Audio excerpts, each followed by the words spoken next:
City doesn't make it any sooner. Right here. It's okay. You said mom too? Yeah, they are. I know we have a they can't walk this.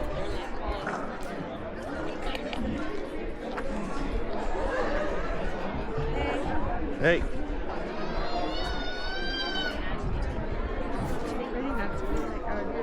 Here's.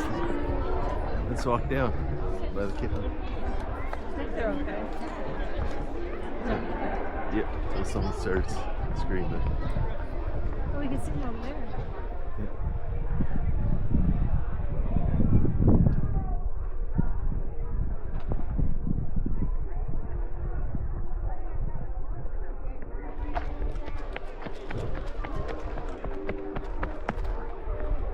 Oh, I have to go 5 miles around. No.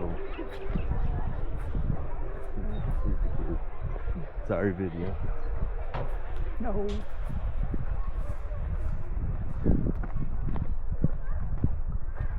All the cows is left. Are they allowed to go right here? Well, yeah, I would go up until it's mowed.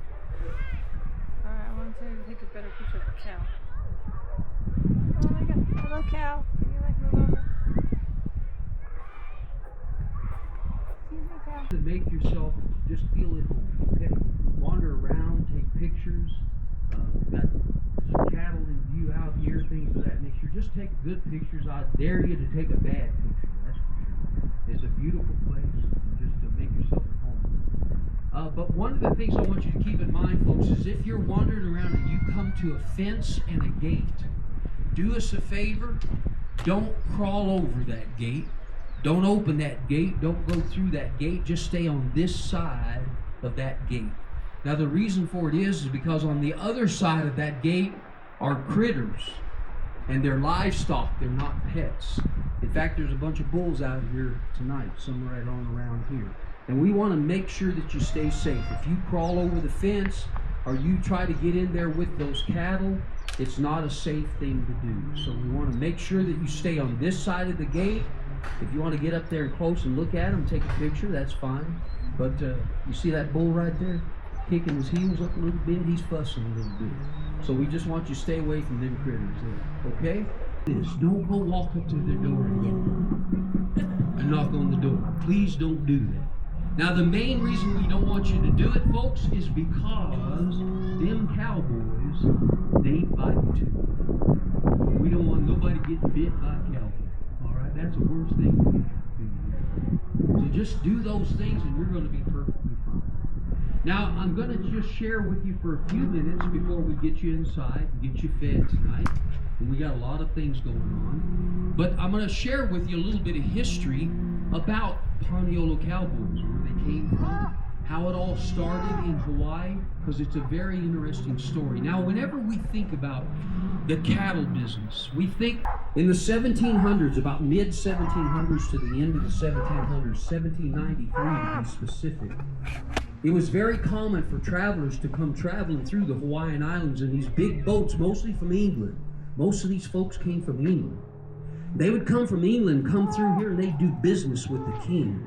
And most of the business they did, the biggest deal that they had was for saddlewood. Saddlewood's pretty much disappeared anymore. But saddlewood was a major product come out of the Hawaiian Islands, and it was very, very popular in China, Japan, and in England, all over the world. So it was a big commodity. And the king would do business with folks, but if you're going to do business with the king, you had to bring him a gift. You had to bring him something. And people would bring the king all kinds of things. He'd bring him different kinds of food, different kinds of trees, plants, and all kinds of different critters. You see, most of the plants and most of the trees and stuff you see in Hawaii, they don't come from Hawaii. They're not indigenous to Hawaii. They were brought here, and they were planted. And because the soil in Hawaii is so rich, you plant something here, it just spurts up like you wouldn't believe. Just up it goes, and it grows like crazy. So that's how all that got here for the most part. There's some, but most of it comes from someplace else. Same with critters. Any critters that you see in the Hawaiian Islands, including pigs, came from someplace else. Well, in 1793, there was one traveler that came through the Hawaiian Islands by the name of George Vancouver. That was his name. He was an English traveler. So he come through the Hawaiian Islands, and he brought the king a gift he ain't never seen before. And what he did is he brought him 6 longhorn cows and a bull. And he told the king, he said this, he said, "Hey king, if you just take these critters and leave them be and let them procreate, you ain't never going to have to worry about feeding your folks again. You ain't never going to have to worry about it." Well, the old king thought that was a pretty good idea. Now, if you was king, would you think that was a good idea? Would you buy it, wouldn't you? Well, he thought it was a good idea. So the king took those gifts, kept some for pets for himself, but he told his folks, he put on those critters what they call a kapu. Anybody ever heard of a kapu? Anybody know what that is? Anybody? There's some folks over here too. Let me tell you what that is.